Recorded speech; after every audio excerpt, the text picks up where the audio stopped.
Энэ аргыг ашигласнаар бидний авсан үр дүн үнэхээр гайхалтай байлаа. Үндэ энэ бол миний хэзээ ч хэрэгжүүлсэн хамгийн хүчрхэг аргуудын нэг.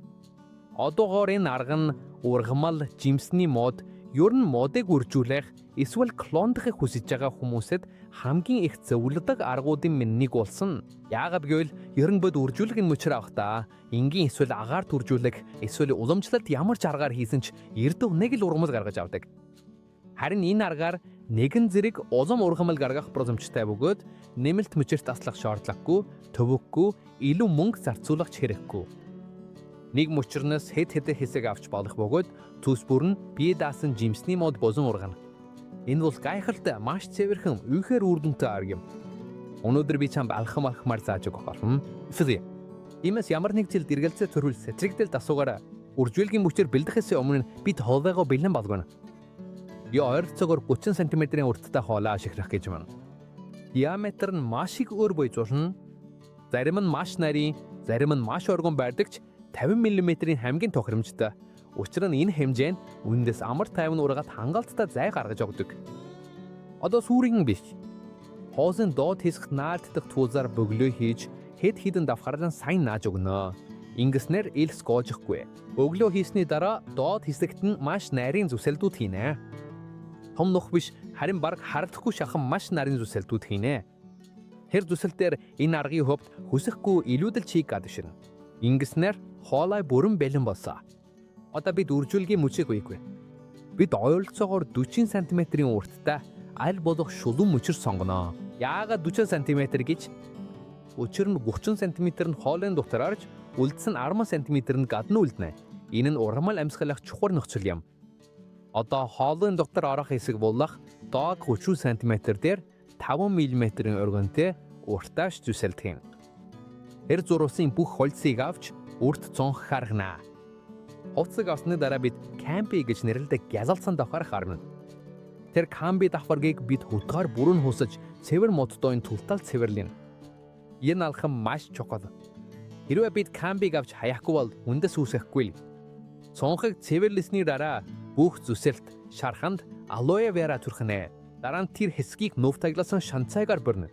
Алоэ үндэс үүсэхийг өдөөдөг шанцай мөгөнцөр бактериас сэргийлнэ. Ингэснээр тайрсан мөчөр бүрэн бэлэн болно. Хурбаа болон тайрсан мөчөр бүрэн бэлэн болсны дараа одоо бид мөчрийг оруулна. Бид мөчрийг хоолойн диапалас хийж доош унгана.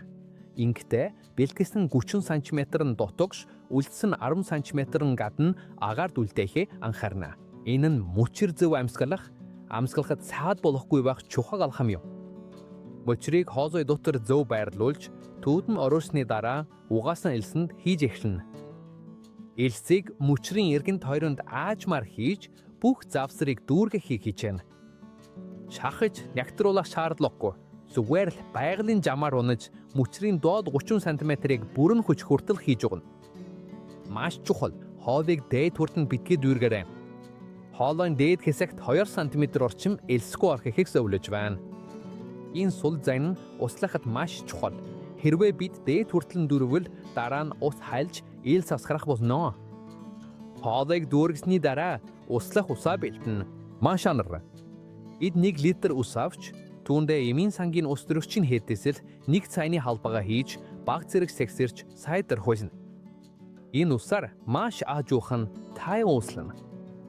Бид усны дээд хэсэгт сул орхисон зай руугаа усаа асгана. Элс усыг аажмаар шингээж явна. Бид аажмаар усалсаар доод хэсэгт хийсэн ус зайлуулах зүсэлтүүдээр баг зэрэг ус гарч эхлэхийг харах хүртэл үргэлжлүүлнэ. Энэ нь хоолын дотор чигшил төгс тухирсан гэсэн төгсөдүүлэлт юм. Ус зайлуурж байгааг харамгц цаашид услах шаардлагагүй. Эцэст нь хоолойг босоо байрлалд унахгүй газар төшөөлөж байрлуулна. Үндэс сүр зүв өгчхийн тулд үрслэгийг хэд халуун нарнаас хол хагас сүйдэртэй эсвэл шууд бус гэрэлтэй газар тавих нь маш чухал. Ингэснээр үрслийг хадаж гандалгүй үндэс нь зөв ургана. Одоо амжилтад хүрэхэд маш чухал нэг алхамыг хий гэж байна. Үрслэгийн дээд хэсэг буюу агаарт байгаа хэсгийг микрофильм эсвэл тунгалаг хуанцараар буухыг маш их зөвлөдөг. Энэ нь жижиг хүлээмжний нөлөө үзүүлж, чийгийг хадгалж, усны стрессийг бөөрүүлж, үрсэг зөв үндэслэхэд маш их тус болдог. агаартэйгээ хэсгийг микрофильм, тунгалаг хуваанцаар эсвэл скотчтой ууттайгаар бүрч дуусмагц энэ аргын амжилтыг баталгаажуулахын тулд дараагийн чухал алхмыг хийн. Шанц цайгаар хийсэн байгалийн мөөгөнцрийн эсрэг үрдчилэн сэргийлэх будис хэрэглэх. Үүнийг бэлтгэхийн тулд 1 литр ус авч бага зэрэг шанцай нэмнэ. Сайтар хутгаад кофений шүлтүр, даавуу эсвэл нэмгэн босоор шүүж шүүшигчийг бөглөрүүлэх үлдэгдэл үлдэхээс сэргийлнэ. Сайн шүүж дуусмагц шингэнийг шүүшигчид хийж тэр шүүшигчээр бүх зүйлийг үрслэгийн агаар тэсэг, гуурсны дээд тал, ил гарсан бүх гадаргуугүй шүлшин. Энэ үйлдэлийг бид ууд эсвэл микрофильмийг анх удаа тавьсны дараа шууд хийдэг. Ихтэй үүнийг анхаараарай, маш чухал зүйл дэв. Бовон хоногт нэг удаа уудыг онгойлгож эсвэл микрофильмийг авч энэ байгалийн мөөгөнцрийн эсрэг бодисоор үрслэгийн агаар тэсгийг дахин ширшээд дараа нь дахин энэ 7 хоног тутмын алхам нь мөөгөнцөр үсгэхээс сэргийлэхэд маш чухал. Учир нь миний хүлэмжинд чийг маш өндөр байдаг. Шүржиж дуусмагц бүх зүйлийг дахин ууд эсвэл микрофильмээр хаагаад дараагийн 7 хоног хүртэл тэр чигт нь орхино. Олон хүн ялангуяа хөдөө аж ахуйн туршлагатай ахмад хүмүүс энэ төрлийн үрслэгийг сар буурах үед хийх ёстой гэж ярьдаг. Учир нь тэр үед ургамал хамгийн сайн хариу үзүүлдэг. Сар буурах үед ургамлын шүүс дошилж энэ нь шинэ үндэс үүсгэхэд маш их тустай байдаг. Иймээс хэрвээ чи энэ аргаар илүү амжилттай болохыг хүсвэл тэр үед нь хийхийг зөвлөж байна. Одоо харин 4-7 хоногийн дараа бид хоолын доод хэсэг тавьсан тусгаарлаач төөзийг авна. Дараа нь сайн усаар, хошуу, эсвэл өөр ямар ч аргаар сайтар услаад бүх элс доош үрсэж, доороосоо гарч дуусхийг нь хүлээн. Одоо зүгэл тайр дэсэг маш аажуухан хамгийн шалбар аргаар гаргаж явна. Санаж жагаарай, үнээс нь маш цөөхөн байгаа тул эвдэж гаюултай. Зарим хуурч маадвар. Зүгээрээ гихтээ аль болох болгоомжтой цөөхөн гаргахыг хийчихье. Одоо ишижээ. Зөвхөн 4-7 хоногийн дотор ямар их хүндэс сурагсныг хардаа. Энэ аргын үр дүн үнэхээр гайхалтай. Үндэс нь цавирхын, цагаан, хүчтэй, дээрээсээ доошоо хүртэл. Үнэхээр гайхамшигтай. Одоо бид юу хийх гэж байна мэ?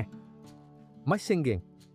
Одоо бид энэ тайр дэсэг хэд хэдэн хэсэг болгон хувааж, ингэснээр хэсэг бүр үндэстэй болж автоматар тусдаа мод болон ургана.